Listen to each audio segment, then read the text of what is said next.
और देखिए इस वक्त की बड़ी खबर, देश विरोधी टूल किट केस में दिल्ली पुलिस ने 2 आरोपियों के खिलाफ गैर जमानती वारंट जारी किया है। इन दोनों के नाम है निकिता जैकब और शांतनु।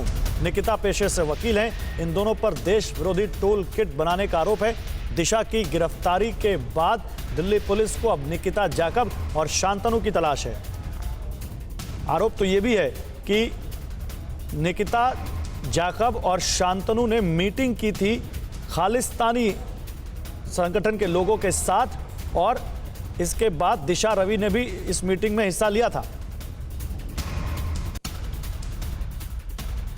देश विरोधी टूल किट पर एक और बड़ी खबर, पुलिस के हत्थे चढ़कर फरार हुई निकिता जैकब। 4 दिन पहले निकिता के घर पहुंची थी पुलिस। शाम होने की वजह से पुलिस ने पूछताछ नहीं की और अगले दिन पुलिस पहुंची तो निकिता फरार हो चुकी थी। तो ये जो निकिता जैकब को आप देख रहे हैं, इनको एक दिन पहले पुलिस इनके घर पर गई।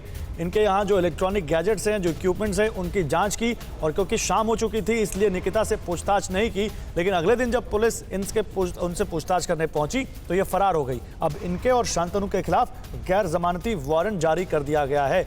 मनीष झा हमारे संवाददाता हमारे साथ जुड़ चुके हैं। मनीष, देखिए ये मामला सियासी रंग भी ले चुका है, लेकिन कितना गंभीर मामला है ये और इसको अब क्या सियासी चश्मे से देखा जाना चाहिए? देखिए, इसमें कोई दो राय नहीं कि राष्ट्रीय सुरक्षा हमारी सबसे सर्वोच्च प्राथमिकता होनी चाहिए और वो तमाम एजेंसियों की ये जवाबदेही भी है। लेकिन साथ ही साथ हमें ये भी देखना है कि जो राजनीतिक दलों के अपने अधिकार हैं या फिर जो संवैधानिक मूल अधिकार है उसको अगर डिफेंड करने के लिए कुछ राजनेता सामने आते हैं तो कहीं से हमें कंट्ररी नहीं करना चाहिए। क्योंकि देखिए, संविधान ये कहता है कि जब तक कोई दोषी साबित ना हो जाए तब तक वो निर्दोष है और ये अधिकार हर किसी को है। हमने ये अधिकार कसाब तक को दे रखा था, तो फिर निकिता या दिशा के मामले में इस अधिकार से वंचित नहीं कर सकते। लेकिन वहीं दूसरी तरफ पुलिस भी अपना काम कर रही है। आने वाले दिनों में हमें समझ में आएगा कि इसमें इस पूरे जो साजिश में कौन कौन लोग शामिल थे, कौन कौन लोग नहीं शामिल थे।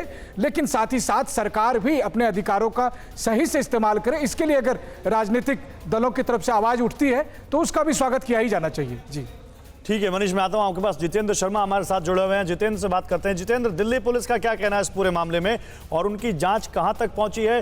साथ ही जिस निकिता जैकब और शांतनु का नाम आ रहा है दिशा रवि के साथ, ये किस तरह से इस पूरे मामले में शामिल है, बताइए।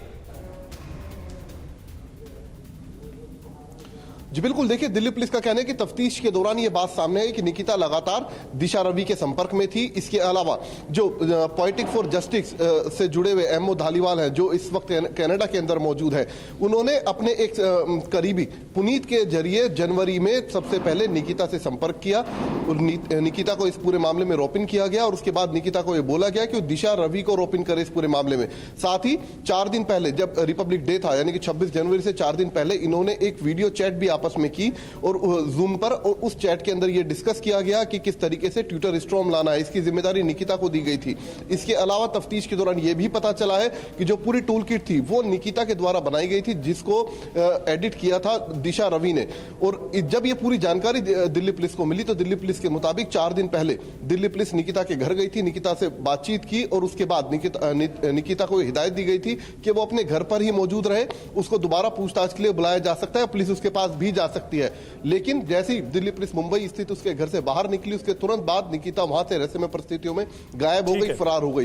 तो तब से निकिता की तलाश की जा रही है। इसके अलावा यह भी पता चला है कि इन्होंने एक व्हाट्सएप ग्रुप बनाया होता। उस व्हाट्सएप ग्रुप के अंदर दिशा रवि थी, एक पुनीत था, इसके अलावा निकिता थी और एक और शख्स शांतनु, वो भी मुंबई का रहने वाला बताया जा रहा है, वो भी एक्टिविस्ट है।